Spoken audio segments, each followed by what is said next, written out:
Mic check, I'm good. So I'm Max Ceron, CWB Association Welding podcast. Today we have a really cool guest, Welding podcast. The show is about to begin.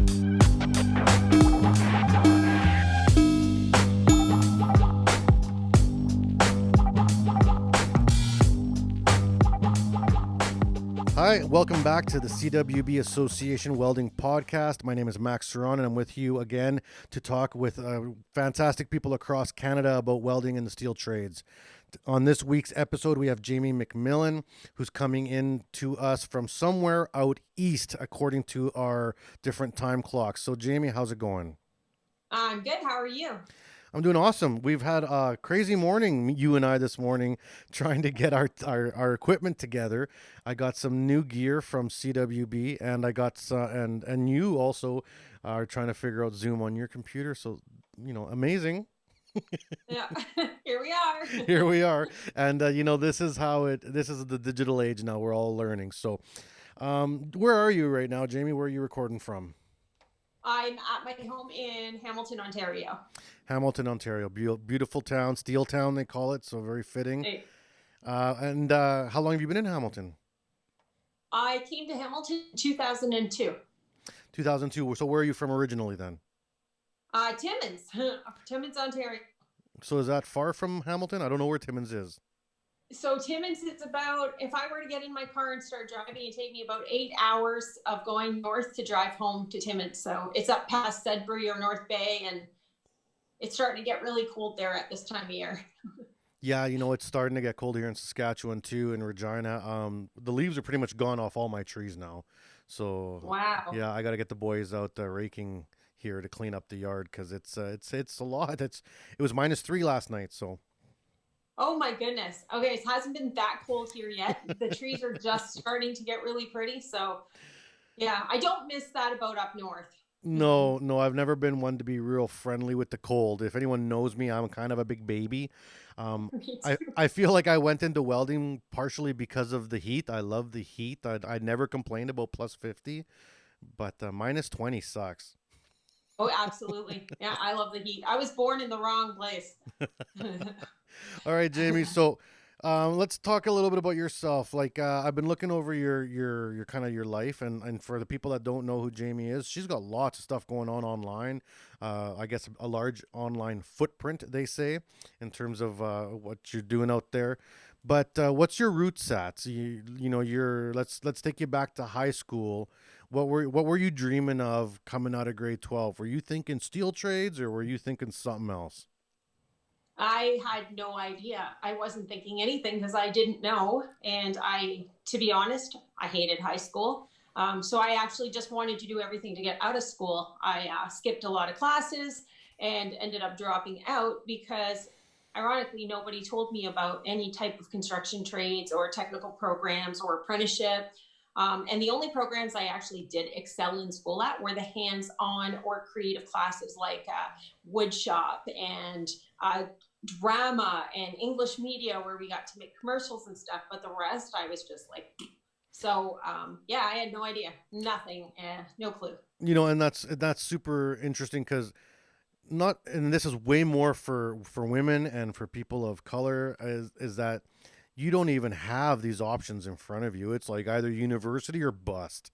And that's, I would say the majority of people really aren't cut out for university, even if they end up there. I agree. Yeah. So then you got out of high school, you gladly got out of high school. And then what did you start doing? Well, I dropped out, and my parents didn't like that. So I was pretty much grounded for life. So I decided to move out on my own. And I went down a little bit of a wild path for a while. It was like, woo, I'm free. I could do whatever I want. I don't have rules anymore.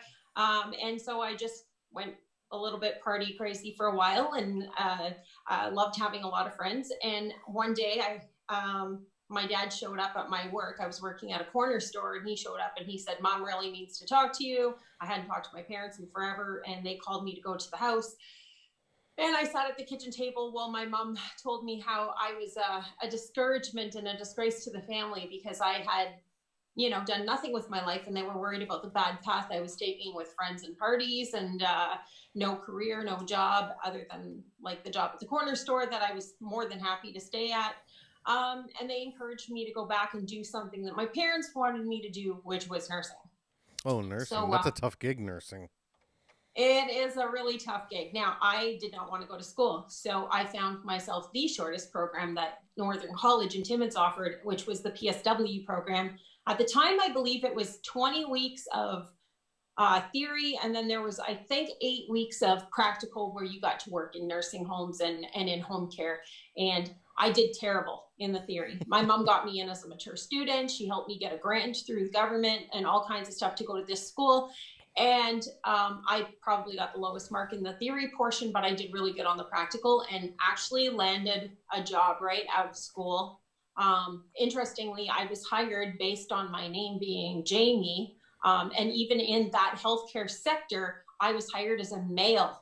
Really? And when I showed up as a female, they were shocked because they were trying to find male PSWs to fill a shortage gap that they had for that. But yeah, so I did that for a few years. Yeah. And did you learn to like it at all, or you just felt like it was not the right fit?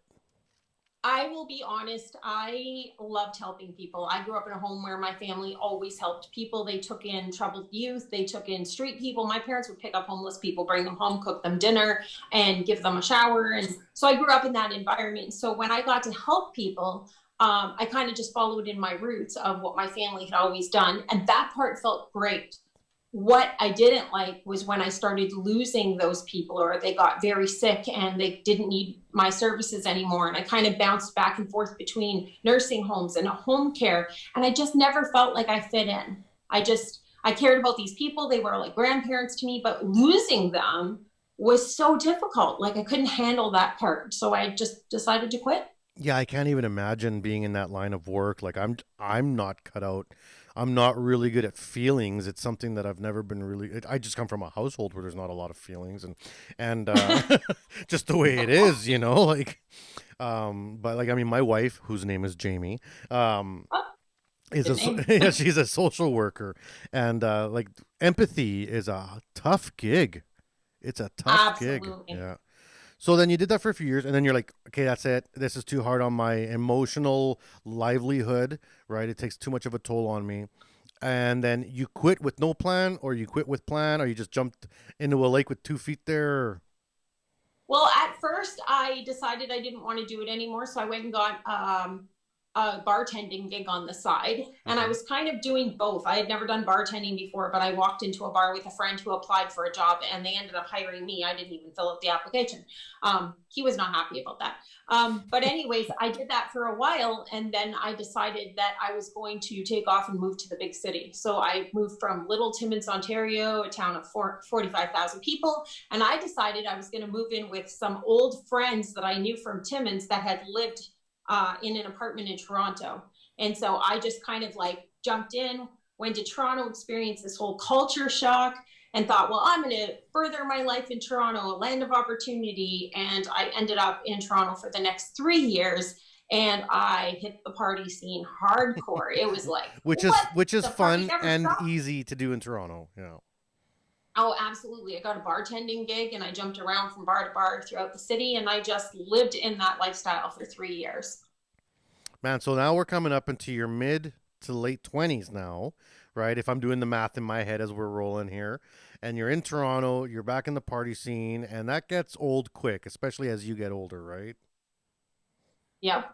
And that's one day I kind of like woke up and I started thinking like, yeah, I make a lot of money in this scene. I have a nice condo down on the waterfront. I'm living this, what I think is this lavish, important life, because I thought that friends' popularity and material things were more important than other things. So I literally burned a hole in my pocket with my money. I spent every single penny trying to be something that I thought I had to be. Like I thought if I was going to be like popular, great person, I had to have all these things. And that's where my focus was. My focus was in a bad area until one day I started to look around and I started to see the people who were my age. I was 25 at the time.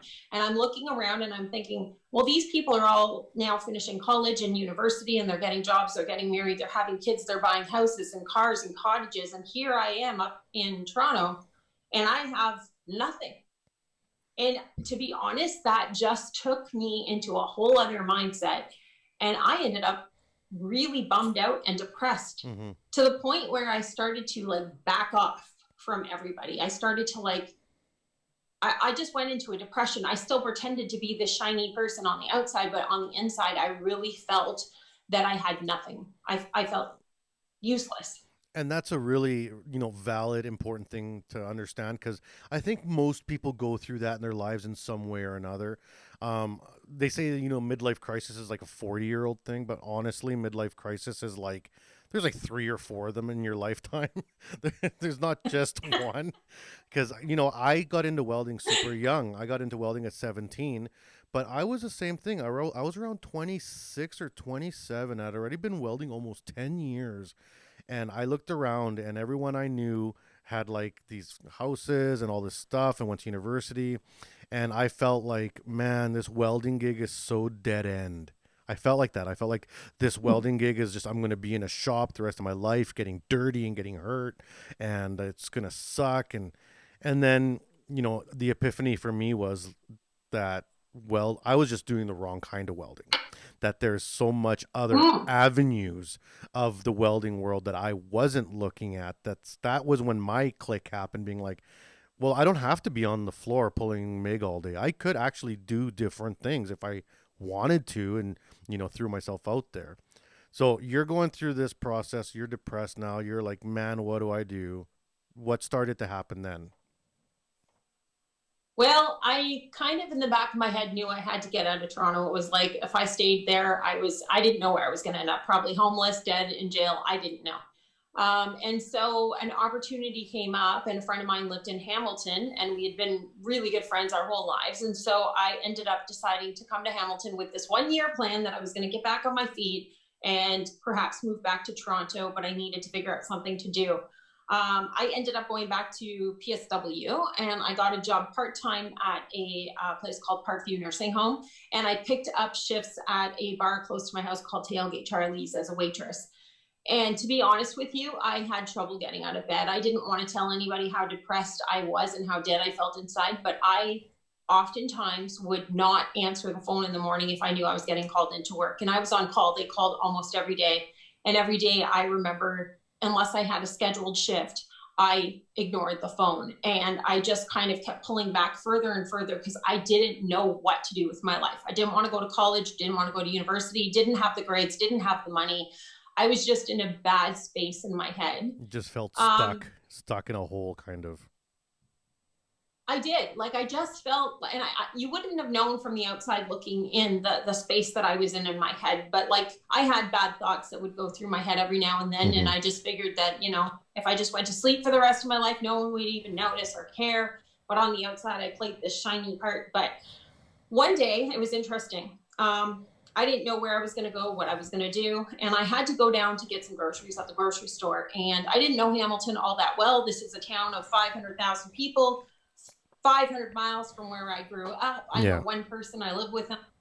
And I'm walking to go get these groceries and I'm walking down Jackson Street, which is a one-way, and this on the side of the road, and some girl is in the driver's seat, but she rolls down the passenger window, leans over and asks me, the passerby on the street, if I have this pen. And I happened to have a pen and I gave it to her, and she was on the phone and she wrote down some information and then gave me back the pen. But when she handed it back to me, she was looking at me and she's like, I know you. She's like, I think we went to high school together. And I'm like, that's impossible. Like, I'm not from here. I'm from Timmins. She says, yeah, me too. She said, you went to TH. Your name is Jamie. And it took a couple minutes because she looked completely different from when I remembered her in high school. And after a couple of minutes of talking to her, I realized this is like somebody that I did go to high school with. We weren't the best friends. I can say that. We didn't get along at all. And she's this person I run into randomly on the side of the road. And she asks me, how you been? I haven't seen you in like